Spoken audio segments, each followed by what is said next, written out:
नमस्कार साथियों, India grounded report से मैं आरती श्रीवास्तव आप सभी का स्वागत करती हूँ। साथियों, आज एक बार फिर से हम हाजिर हैं लेकर आज का प्रेरक प्रसंग, दिन की एक सकारात्मक शुरुआत। साथियों, आज के हमारे प्रेरक प्रसंग का शीर्षक है माँ एक शिक्षक होती है। एक बार की बात है, ईश्वर चंद्र विद्यासागर अपने घर के दरवाजे पर खड़े हुए थे।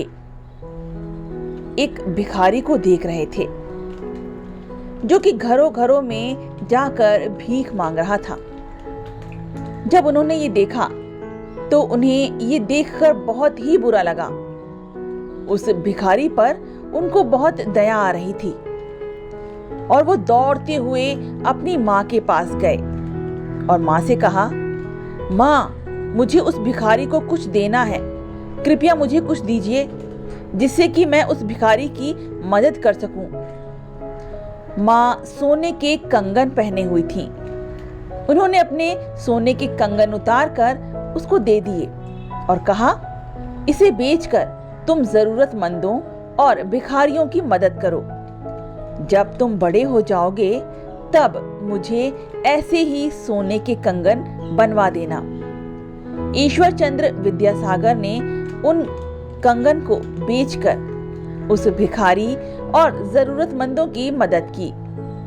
जब ईश्वर चंद्र विद्यासागर बड़े हुए तो उन्होंने अपनी पहली कमाई से अपनी माँ के लिए सोने के कंगन बनवाए और अपनी माँ को दिए और कहा, माँ, मैंने आपका कर्ज उतार दिया है जो मैंने बचपन में लिया था।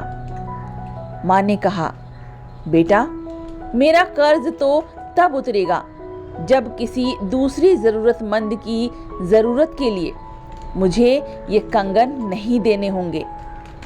ईश्वर चंद्र विद्यासागर को समझ में आ गया माँ के द्वारा कही गई बात। ये बात उनके दिल को छू गई और उन्होंने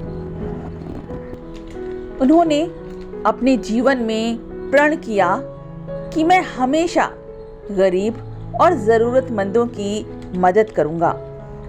मैं अपना पूरा जीवन और अपने पूरे जीवन की कमाई, जो भी है मेरे पास पूंजी, उसको जरूरतमंदों को दे दूंगा। साथियों, महापुरुष ऐसे ही महान नहीं कहलाते हैं। उनका जीवन कांटों और संघर्षों से भरा होता है।